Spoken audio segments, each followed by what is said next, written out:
dans des prisons spirituelles liées à des événements de vie et qui se sont enfermés dans leur douleur et en se recroquevillant sur eux-mêmes en disant Dieu ne m'aime pas, Dieu m'a abandonné. Parfois Dieu attend voir notre réaction quand nous sommes dans l'épreuve. Dieu veut voir comment nous réagissons quand nous sommes dans l'épreuve. Sinon, où était Dieu quand Paul et Silas étaient arrêtés et battus? Où était Dieu? Où était Dieu quand les Juifs étaient exterminés?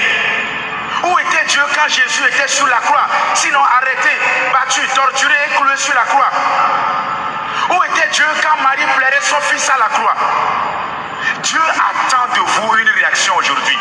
Et pendant qu'ils se sont mis à prier, toute prière que vous faites, surtout dans les moments d'épreuve, il faut proclamer la louange, il faut faire la louange. Dans les moments de désespoir, ne vous plaignez pas et ne laissez non plus à vos adversaires voir vos larmes. Ils vont se moquer de vous. Quand quelqu'un te crée de la peine et s'attend à te voir pleurer, gémir, être triste, montre-lui plutôt la joie. Proclame la louange et que tes adversaires voient plutôt le contraire. Sois étonné de la joie et de la foi qui t'anime. Ça s'appelle la louange prophétique et la victoire prophétique en Jésus-Christ. Je vais pas en pleurant. Si Paul et Silas s'étaient mis à pleurer, ils n'en sortiraient pas de cette prison.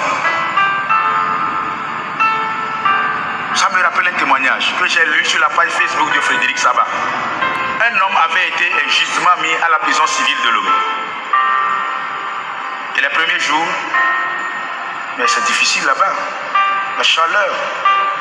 Alors il a demandé à sa soeur de lui apporter le livre « Ton Jéricho va tomber ». Je le citais tout à l'heure, Josué 6, 1 à 21. Le premier jour qu'il a commencé la prière, il faut faire la louange, une forte louange. Tous les prisonniers le regardaient comme ça. Il était seul, prier. Le deuxième jour, il le regardait comme ça. Le troisième jour, certains se sont joints à eux. Le quatrième jour, ils ont commencé à demander à Dieu la pluie pour rafraîchir la prison. Or, on n'était pas en période de pluie. La nuit de ce quatrième jour, il a plu. Le cinquième jour, le sixième jour, le septième jour, quand ils ont fini la prison, le lendemain, on ne sait pas comment ça s'est fait, le monsieur là a été libéré. Témoignage authentique. Je n'ai pas entendu ton applaudissement. Ce n'est pas pour moi, c'est pour Jésus. C'est pour Jésus. Témoignage authentique. Lu sur la page Facebook de Frédéric Saba.